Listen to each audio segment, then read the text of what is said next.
Welcome to Down the Rabbit Hole Quilts. I'm Tessa, and today we are going to be making a quilt pattern called Nostalgia.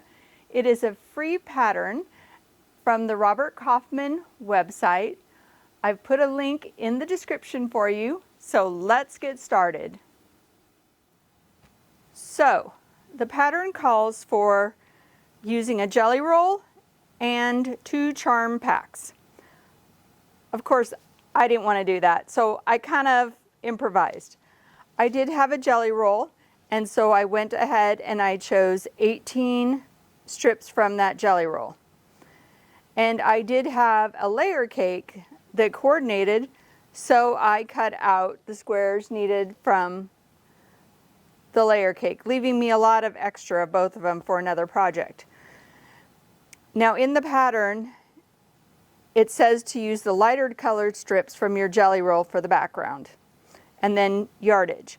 Well, I didn't want to do that, and I decided I didn't want my background to be multiple colors. I wanted it all one color, so I just added together all my background colors, the amount of fabric needed, and I went ahead and purchased that amount of fabric to go with this.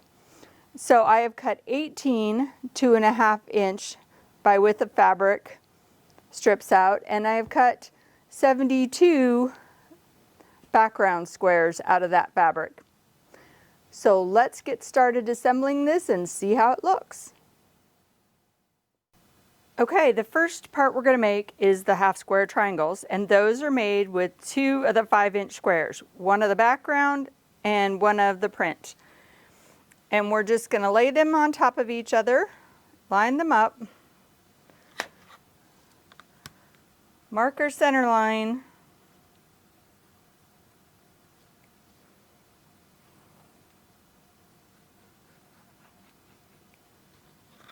and then we need to sew on either side of that line by 1/4 inch.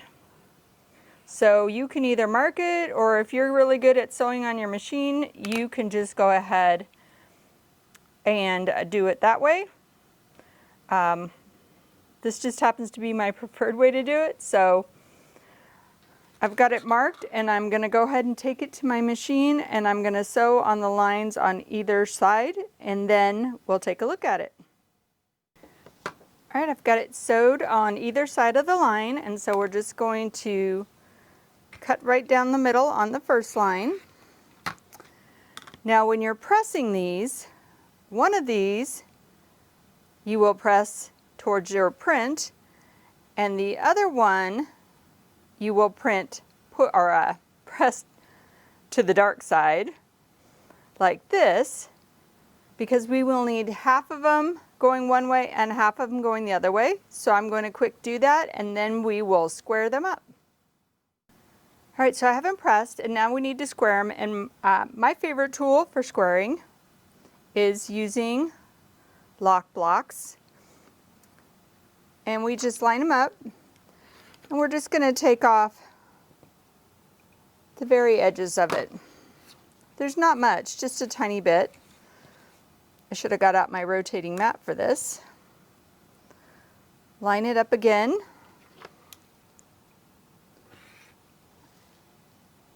And trim off the edges, giving us a really nice 4.5 inch block. So I am going to sew the rest of these all together and do the same thing, and then we'll move on to the next part.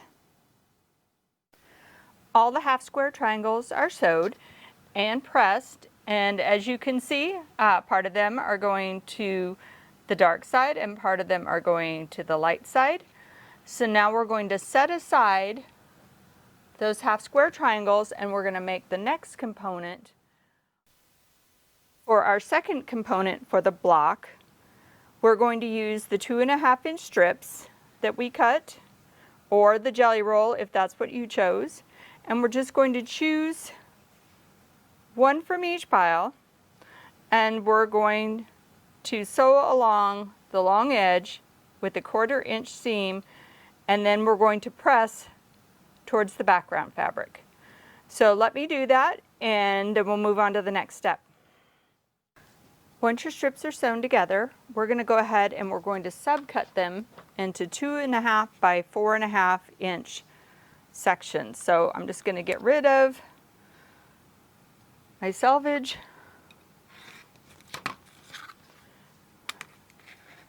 And then I'm just going to go through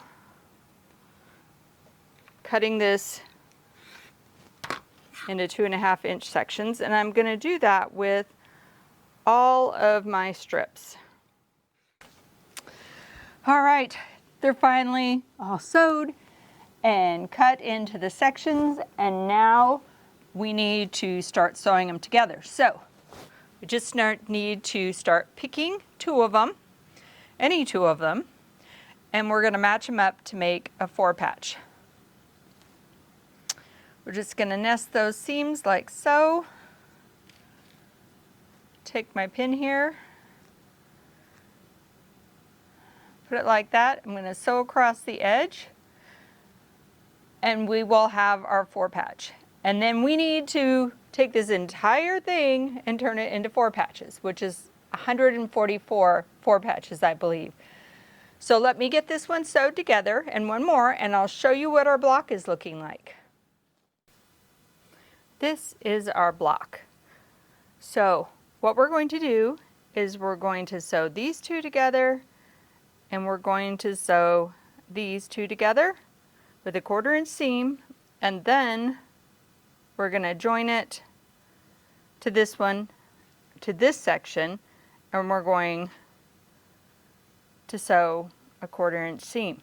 Now, when you're assembling your blocks, you'll remember that we pressed some of our 1/2 square triangles to our focal fabric, and we pressed some of our 1/2 square triangles towards our background fabric. So when you're making these blocks, you want to make sure that you have 2 1/2 square triangles that are pressed the same way. So in this case, they're both pressed towards the focal fabrics. So let me get this sewn together, and I'll show you what it looks like. All the blocks are sewed together, and the only difference between these 2 piles is that these are the ones pressed outwards and these are the ones pressed inwards. So let's start assembling the next block. Now the next block is comprised of the blocks we just made. 2 of these are the blocks that were pressed inwards, and 2 of these were the ones that were pressed outwards. So we're just going to go ahead, match these 2 up like so, and sew down the lines by a 1/4 inch. So we're going to pair these up, sew a 1/4 inch, pair these up, sew a 1/4 inch, and then when those are sewed together and pressed, we will join them together here and sew a 1/4 inch. Now I wanted to show you something, because sometimes we're not all perfect, and that's me, and it's hard to get these little points to match up. So I was always told it's more important for the points to match than it is for the edge to be even. So if you take a pin and you put it into the intersection right there, so you know where the point is, and then you find the point on your other one, you now know that that is where they're going to match up exactly,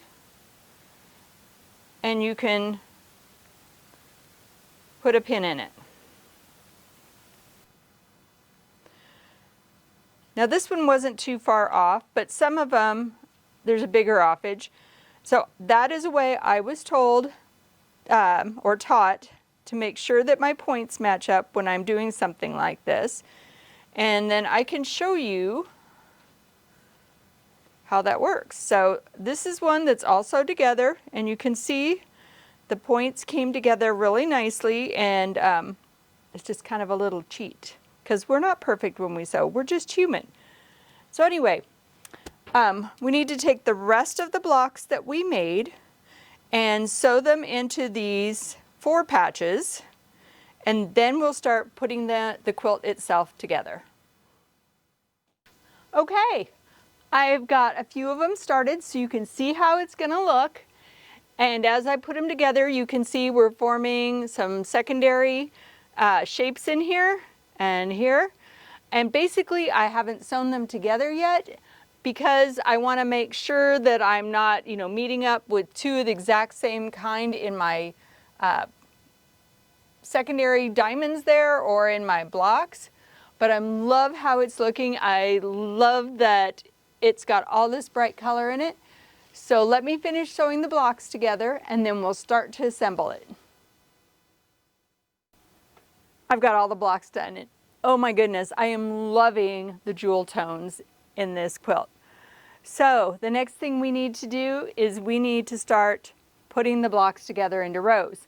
Now there is one final row that you can't see, which is a half row that will go at the bottom. So I've already started putting that together. But basically we will just seam these together here and then we will seam them in rows together. And so I am going to do that and put the center of the quilt together, and then we will go ahead and put the borders on. So the blocks are all sewn together. Center's complete.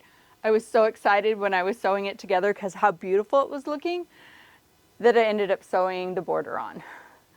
Now, the border in the pattern is a different color than the quilt. I think it matches some of the fabric in here, but I opted to use a border that matched my background just to frame everything out because my fabrics are very busy looking.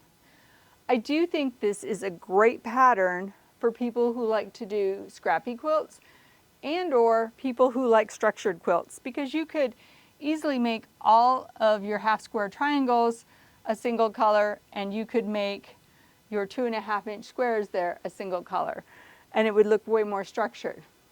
So I hope you enjoyed making this quilt with me, and I hope to see you next time.